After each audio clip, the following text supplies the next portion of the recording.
Assalomu alaykum. Men hozir datcha haqida gapirmoqchiman. Mana bunaqangi datchalar shomda yoqib, ertalab o'chiradigan relay. Saban svetini o'chirib yoqadiganlar.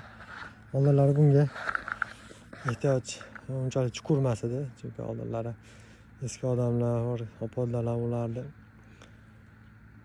ertamanda bomdodda o'chirib, shomda yoqib qo'yardi, istalbalardi. Hozirgi kunga kelib bunga ehtiyoj chuqurlashib, mahallalar ko'rib qoladi, qaysidir stalba yonib qoladi, qaysidir yonmay qoladi. Oldin eski odamlar bor, kengroq, xotirjam yoqib o'chirib yurardi. Hozir endi shunga kunimiz qolyapti. Eski odamlar endi yo'q.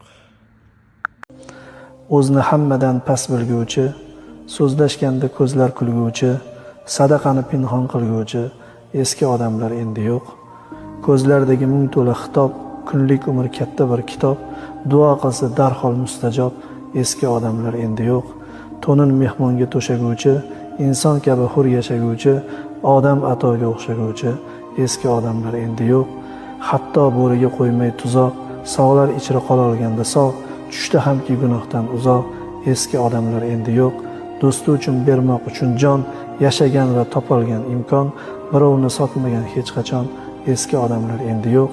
Holimiz shu ketar kungacha, ish kattardi nochor shungacha, endi siz ham yashagangacha eski odamlar endi yo'q.